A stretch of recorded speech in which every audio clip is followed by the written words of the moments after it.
La question d'aujourd'hui, elle est comment faire comprendre à mon conjoint que faire des comparaisons, ça nous éloigne. Donc il y a deux parties. Comprendre le problème de comparer, et deuxièmement, comment lui faire comprendre que c'est pas bon pour notre couple.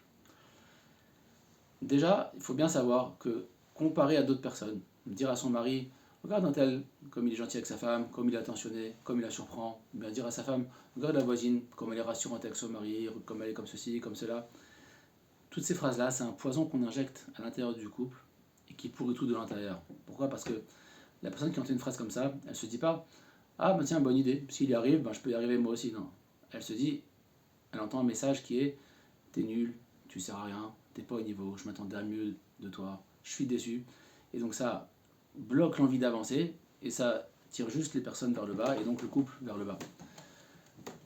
Le deuxième étage de ce problème, c'est les réseaux sociaux. Parce que sur les réseaux sociaux, on a toutes sortes de couples qui montrent une vie heureuse, donc ils montrent des moments où ils sont heureux, ils ne montrent pas le reste. C'est juste une vitrine. Et pour ceux qui passent leur vie ou une partie de leur vie à regarder tout ça, ils se disent mais pourquoi les autres ils sont heureux? Pourquoi les autres ils ont droit à tout ça et pourquoi moi j'y ai pas droit? Et ça fait qu'on compare. Donc on dit à son mari, on dit à sa femme, regarde lui, regarde un tel, regarde ceci, regarde cela, pourquoi pas nous? Et tout ça, ça tire le couple vers le bas et ça amène à des problèmes des fois très très graves. Alors comment on sort de ça? Déjà premièrement il faut redescendre sur terre.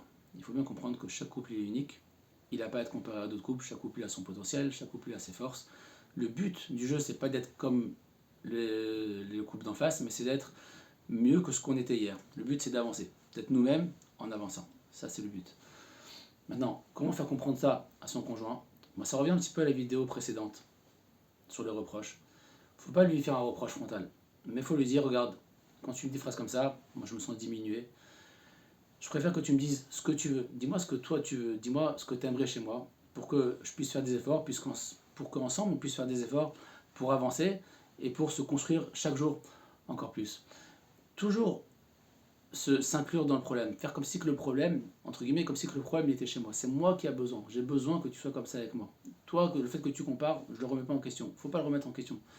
Pas un reproche frontal. C'est indirect. Il faut dire que moi, ça me dérange, donc j'ai besoin, s'il te plaît, que tu me parles comme ceci et que tu me parles comme cela. Be'atzlacha et des bonnes nouvelles,